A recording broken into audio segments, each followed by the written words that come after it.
দিন কয়েক আগে বেশ আলোচনায় ছিলেন সময়ের জনপ্রিয় অভিনেত্রী কেয়া পায়েল। একটি নাটকের শুটিংয়ে তার পাগলি লুক বেশ আলোচনার জন্ম দেয়। উস্কো খুস্কো চুল, পরনে ময়লা পোশাক আর মুখ ভর্তি কালচে মেকআপ, এমন বিধ্বস্ত লুকে অভিনেত্রী ছিলেন আলোচনার তুঙ্গে।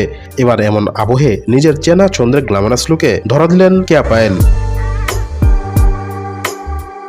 সম্প্রতি একগুচ্ছ নতুন ছবি প্রকাশ করেন অভিনেত্রী। সেখানে তাকে দেখা যায় একেবারে ভিন্ন আঙ্গিকে। একটি ঝকঝকে কালো বডি ফিটিং গাউনে নিজেকে ধরা দিয়েছেন কেয়া পায়েল। পাথর বসানো নকশা করা এই পোশাকটিতে আকর্ষণীয়ভাবে ফুটে উঠেছে তার বডি শেপ। প্রকাশিত ছবিগুলোতে কেয়া পায়েলকে একটি ঝকঝকে কালো বডি ফিটিং গাউনে দেখা গেছে। পাথর বসানো নকশা করা এই পোশাকটিতে অভিনেত্রীর শারীরিক গঠন বা বডি শেপ অত্যন্ত আকর্ষণীয়ভাবে ফুটে উঠেছে। কেয়া পায়েলের এই লুক মুহূর্তেই চোখ ধাঁধিয়েছে ভক্তদের। এছাড়াও এই একগুচ্ছ ছবির মাঝে আলোচনায় রয়েছে তার বিশ্বকাপ ট্রফির সঙ্গে তোলা একটি ছবি।